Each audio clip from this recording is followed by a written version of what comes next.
ابھی کچھ روز پہلے ایک واقعہ آپ لوگوں کی نظر سے گزرا ہوگا. تقریباً ہر جگہ پہ سوشل میڈیا میں اور پرنٹ میڈیا میں، مین اسٹریم میڈیا میں، سب جگہ اس پہ ڈسکشن ہو رہی ہے.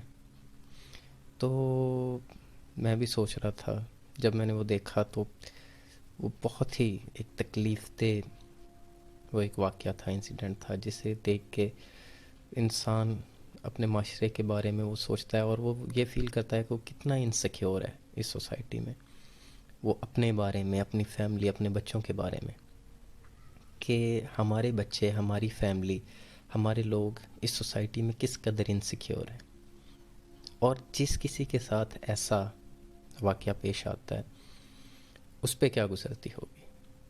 یقیناً آپ کو اندازہ ہو گیا ہوگا میں بات کر رہا ہوں یہ جو ریسنٹلی لاہور میں ڈیفینس میں واقع ایک ایلیٹ اسکول میں جو کچھ بچیاں جو ہیں اپنی ایک ساتھی اسٹوڈنٹ کے ساتھ مس بیہیو کر رہی ہیں. مس بیہیو تو اسے کہنا شاید بہت ہی ایک سافٹ ورڈ ہے.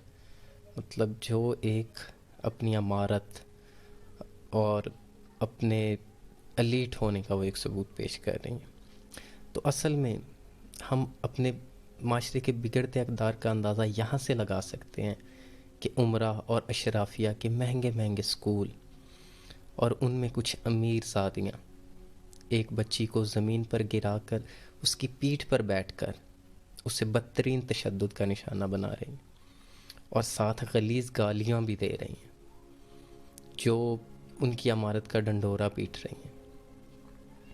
جبکہ اسی موقع پر اب دیکھ سکتے ہیں کہ کچھ لڑکے اس سارا سچویشن جو ہے اس کو فلما رہے ہیں، اس کی ویڈیوز بنا رہے ہیں کیمروں میں. کیا تو اگر آپ اس ویڈیو کو غور سے دیکھیں تو اسی دوران میں ایک لڑکی آتی ہے اور وہ اپنے پاؤں سے، وہ جو زمین پہ گری لڑکی ہے اس کے پاؤں پہ وہ جو ہے اس کے سر میں مار رہی ہے اپنے پاؤں سے. تو اصل میں جو میں نے وہاں سے وہ جو مجھے ایک چیز وہاں سے کلک کی ہے، جو مجھے سمجھ آئی ہے، وہ یہ ہے کہ وہ اصل میں وہ پاؤں جو زمین پہ گری لڑکی ہے اس کے سر پہ نہیں مار رہی. وہ اس ملک میں نظام عدل کو اپنے پاؤں کی نوک پہ رکھ رہی ہے. ٹھیک ہے، وہ بتانا چاہ رہی ہے اس سوسائٹی کو کہ یہ اس ملک میں جو نظام عدل ہے وہ ہمارے پاؤں کی نوک پہ ہے. ٹھیک ہے، وہ میں سمجھتا ہوں کہ وہ پاؤں اس لڑکی کے سر پر نہیں ہے، وہ پاؤں ہمارے جسٹس سسٹم کے سر پر ہے کہ ہمارے ملک کا جسٹس سسٹم اس قدر کمزور ہو چکا ہے کہ وہ یہ امیر، اشرافیہ اور ان کے گھر کی لونڈی بن چکا ہے اور وہ اس کو اپنے جوتے کی نوک پہ رکھتے ہیں. ان کو اس قانون، اس سوسائٹی میں جو رولز ہیں، جو لاز ہیں، ریگولیشنز ہیں، وہ ان کے لیے نہیں ہیں. یہ سارے جو لاز، رولز، ریگولیشنز ہیں یہ سب غریب لوگوں کے لیے ہیں. اور پھر وہ ہنس رہی ہیں، اس کو مار رہی ہیں، ہنس رہی ہیں، گالیاں بک رہی ہیں. مطلب وہ that can not be explain in simple words کہ اس کی کس طرح اس کی کنڈیمنیشن کی جائے. I have no words. میں جتنی دفعہ بھی اس کو، میں نے 2-3 دفعہ اس ویڈیو کو دیکھا ہے تو میں تو اس ٹراما سے باہر نہیں آ پا رہا. اس پر بس کیا مزید بات کی جائے.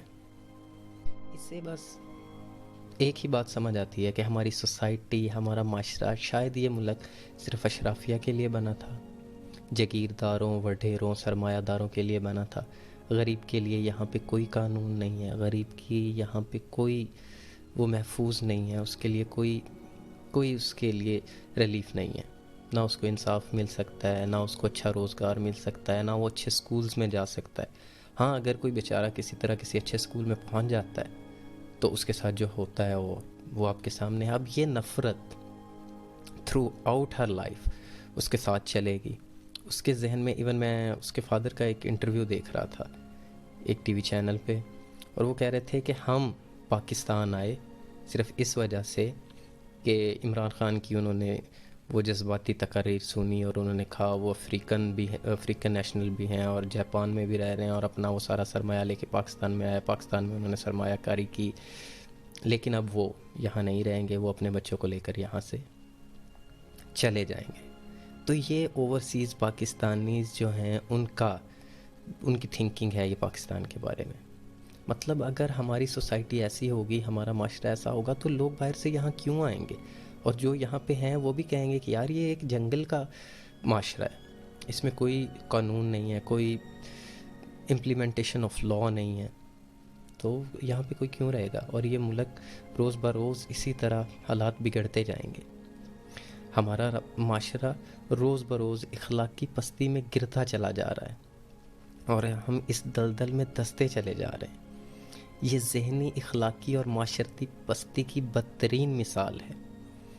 اگر ہمیں اپنے بچوں کو رواداری، اخلاقیات، عزت و احترام اور لوگوں کے حقوق کا تحفظ نہ سکھایا تو یہ معاشرہ جنگل کا معاشرہ بن جائے گا، جہاں صرف طاقتور کی حکومت ہوگی اور سب کمزور اس کے غلام ہوں گے، جہاں عزتیں لوٹی جائیں گی، قتل عام ہوگا، جہاں حق تلفی کو حقیقی حق سمجھا جائے گا، جہاں جینا مہنگا اور مرنا سستا ہوگا، جہاں انسانی خون کی قدر پانی سے بھی کم ہوگی، جہاں انسانی شکل میں بھیڑیے راج کریں گے.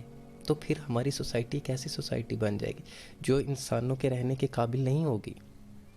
اس میں پھر ہم ہر روز یہی دیکھیں گے کہ جہاں پہ اشرافیہ، امیرزادے، جگیردار، وڈیرے، سرمایہ دار اسی طرح قانون کو اپنے پاؤں تلے رونتے چلے جائیں گے، غریبوں کا استحصال کریں گے، اور یہ ایک غلامی کی زندگی سے بھی بدتر ایک زندگی کی طرف ہم موو کریں گے.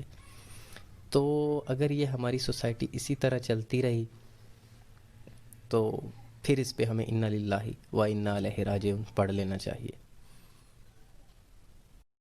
تو آخر میں یہی کہوں گا کہ یہ جو لاہور کے اسکول میں پیش آنے والا واقعہ ہے، ہمارے معاشرے خاص طور پر نوجوان نسل میں پروان چڑھتے ہوئے عدم برداشت اور غنڈہ گردی کی عکاسی کرتا ہے.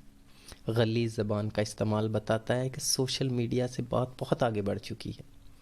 عوام کی رہنمائی کے دعوے کرنے والے بہتری کے لیے خود بھی عمل کی کوشش کریں تو ہی اس سوسائٹی میں کوئی نہ کوئی بہتری آ سکتی ہے. اس میں ہر سیکٹر آف لائف میں جو لوگ ہیں ان کو کام کرنا ہوگا، اس میں امام مسجد کو کام کرنا ہوگا، اس میں اسکول کے ٹیچرز کو کام کرنا ہوگا، اس میں پیرنٹس کو کام کرنا ہوگا، اس کو as a society as a whole one unit ہو کے اسے کام کرنا ہوگا. ہمیں اپنے بچوں کی مورل، ایتھیکل اور ریلیجیس گرومنگ کرنی ہوگی. ہمیں ان کو اخلاقیات بتانا ہوگی. ہمیں ان کو بتانا ہوگا اگر کوئی امیر ہے یا غریب ہے تو سب کے حقوق برابر ہیں. ٹھیک ہے، امیر وہ ہے تو وہ اپنا امارت انجوائے کر سکتا ہے، مگر اس کو یہ رائٹ نہیں ہے کہ وہ لوگوں کے حق سلب کر لے. تو ہر انسان جو ہے وہ قانون کی نظر میں برابر ہو، امپلیمنٹیشن آف لا ہو، justice system, justice for all ہو، تو ہی ہمارا ملک ترقی کر سکتا ہے. میں امید کرتا ہوں کہ اللہ تعالیٰ اس معاشرے میں اخلاقی اقدار کو فروغ دے اور ہمارا معاشرہ جو ہے اخلاقی طور سے مضبوط ہو، جہاں غریب امیر سب برابر ہوں قانون کی نظر میں، اور سب کی عزت جو ہے وہ ایک جتنا معیار رکھتی ہو.